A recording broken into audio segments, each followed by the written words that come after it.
और अगर आपने अभी तक हमारा चैनल सब्सक्राइब नहीं किया तो फौरन सब्सक्राइब कीजिए, साथ ही बेल आइकॉन पर क्लिक करें ताकि मजीद आने वाली वीडियो है वो आपको वक्त पर मिलती रहें। दोस्तों, आसिफ खान एक नए व्लॉग के साथ आपकी खिदमत में हाजिर है। और दोस्तों, अब आपसे दरख्वास्त है, वीडियो शेयर करेंगे और चैनल को सब्सक्राइब करेंगे, मैं आपका बहुत शुक्रगुजार हूँगा। दोस्तों, गालबन 5 या 6 दिन पहले खुर्शीद शाह साहब ने, पीपल्स पार्टी के जो लीडर हैं, उन्होंने कहा कि जी पीपल्स पार्टी सराइकी सूबा बनाएगी। जब भी इलेक्शन का वक्त आता है यही ड्रामा चलता है। कभी पीपल्स पार्टी हम सूबा बनाएंगे, कभी नून लीग हम सूबा बनाएंगे, कभी पीटीआई हम सूबा बनाएंगे। और मैं हमेशा अपनी फेसबुक लाइव में और दीगर मौक़ों पे हमेशा ये क्लियर करता हूँ कि जब तक चीफ ऑफ आर्मी स्टाफ और इस्टेब्लिशमेंट सूबा के लिए एग्री नहीं होगी, ना पीटीआई सूबा बना सकती है, ना नून लीग बना सकती है, ना पीपल्स पार्टी बना सकती है।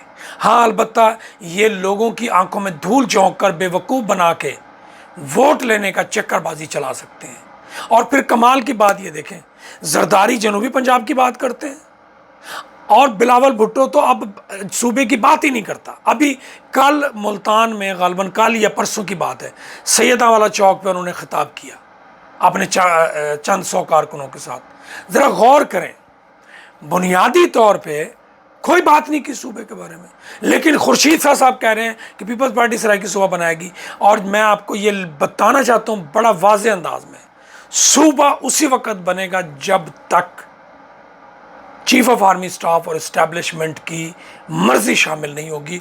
उन्होंने ही बनाना है सूबा, इनकी कोई औकात नहीं है। ये तो जो तनख्वाह पे काम करने के लिए इनको मिलती है नौकरी, ये नौकरी शुरू कर देते हैं। इनके ज़िम्मे होता है हाई बर्ड निज़ाम जो है, उसमें यह है कि कंट्रोल पीछे इस्टेब्लिशमेंट के पास, चेहरा जो है, रूप जो बहरूप जो आगे वो जो लगा होता है, जो जोकर का, वो जो है ये अपने नवाज शरीफ का लग जाए, शहबाज शरीफ का लग जाए, बिलावल का लग जाए, आसिफ जरदारी का लग जाए, किसी का भी लग जाए। आजकल अनवर काकड़ साहब का लगा हुआ है। ठीक है, तो बुनियादी तौर पे पीपल्स पार्टी जो है एक गेम प्ले कर रही है कि जी हम सूबा बनाएंगे। तारीख बता दूं आपको, जुल्फ़िकार अली भुट्टो साहब जब भावलपुर सूबे की तहरीक चल रही थी तो भावलपुर हवाई अड्डे पर 5 एमएनए थे वहाँ के, उस वक़्त पुरानी बात कर रहा हूँ मैं, तो वो एयरपोर्ट पे जब छोड़ने आए तो उन्होंने कहा भावलपुर सूबे को छोड़ें, आप सराइकी सूबा मांगे, मैं आपको सराइकी सूबा दे दूंगा ऐसे फटाफट। मकसद ये था कि उस वक़्त 70 की दिहाई में तहरीक चल रही थी उसको ठंडा किया जाए, और सुबह तो वो सारा गुम हो गया। ठीक है, उसके बाद बेनज़ीर भुट्टो आई। बेनज़ीर भुट्टो ने कहा जी कि सराइकी जो है वो सकाफ़त है, कौम नहीं। उन्होंने तस्लीम, भुट्टो ने कौम तस्लीम किया, बेनज़ीर भुट्टो ने सराइकी सकाफ़त है और कौम नहीं है। ठीक है जी।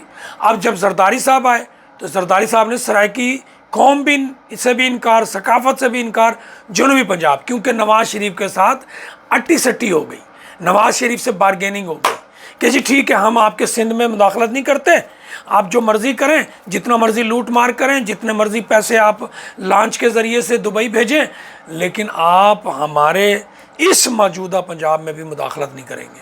हाँ, बयानबाजी आप करते रहें। तो वही हुआ, आपने देखा कि उसके बाद बात ख़त्म हो गई। और फिर आप जनूबी पंजाब, और आप बिलावल साहब तो कभी नाम ही नहीं लेते। ठीक है जी। लेकिन पीपल्स पार्टी के जो सेकेंडरी लीडरशिप है उसके ज़िम्मे ड्यूटी लगाई है, जैसे हमारे यूसुफ रज़ा गिलानी साहब हैं, खुर्शीद शाह, इस तरह के जो सेकेंडरी लीडरशिप है कि जी आपने ये शोर मचाते रहना है कि हम सराइकी सूबा लेकर देंगे। ये तो भाई अपनी नौकरी करते हैं, नौकरी देने वाले आपको भी पता है, अब तो पूरी दुनिया को, पाकिस्तान के हर छोटे छोटे बच्चे को भी पता है कि मुख्तियार कुल कौन है, ताकतवर कौन है, और मुल्क का असल बागडोर किसके पास है। ठीक है, ये तो ऐसी फजूल में वो नौकरी करके शहबाज शरीफ साहब 16 महीने की, अब वो चले गए हैं उधर। ठीक है जी। हाँ, अब उनकी सौदेबाजी होगी, क्योंकि मोहसिन नकवी 3 घंटे नवाज शरीफ से मिल के आया है कि भाई किस तरह से इस्तकबाल करना है, किस तरह से सरकारी मुलाजमीन को, सरकारी मशीनरी को, सरकारी वसाइल को इस्तेमाल करना है। तो ये वो तमाम चीज़ें हैं जो आपको समझ आनी चाहिए कि हीरो और विलन का करैक्टर एस्टैब्लिशमेंट को दो किरदार चाहिए होते हैं, और ये दोनों की रजामंदी होती है। ये ज़हन में रखें आप। नवाज शरीफ को भी पता होता है, नून लीग को भी पता होता है कि अब हमारा हीरो का किरदार है, पीपी को भी पता होता है अब हमारा विलन का किरदार है। फिर जब ये पीपी हीरो के किरदार में आ जाती है तो नून लीग को पता होता है अब हमारा विलन का किरदार है। ये दोनों सिर्फ आपकी आंखों में धूल झोंकने के लिए, मिट्टी डालने के लिए, ये सिर्फ एक दूसरे के खिलाफ। किस तरह उसने कहा था शहबाज शरीफ ने कि हम जरदारी को चौकों में घसीटेंगे, घसीटा फिर तो सारे इकट्ठे दोनों बैठे हुए।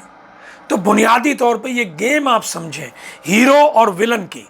जब आपको समझ लग जाए कि जी अब कौन किसके ऊपर भौंक रहा है और कौन एस्टैब्लिशमेंट के साथ है, तो जो एस्टैब्लिशमेंट जिसकी फेवर कर रही है वो हीरो है, जो भौंक रहा है वो विलन है, और वो दोनों आपस में मिले हुए, बल्कि तीनों मिले हुए, एस्टैब्लिशमेंट, हीरो और विलन तीनों मिले हुए। और इन दोनों को भी पता होता है एस्टैब्लिशमेंट ने अब हमें नौकरी देनी है। तो ये एक बड़ी क्लियर सी बात है, और उम्मीद है आपको ये बात समझ आ गई, और आप ये दोस्तों से शेयर भी करें और चैनल भी सब्सक्राइब करें। Thank you very much. Asif Khan को इजाज़त दें। अल्लाह हाफिज़।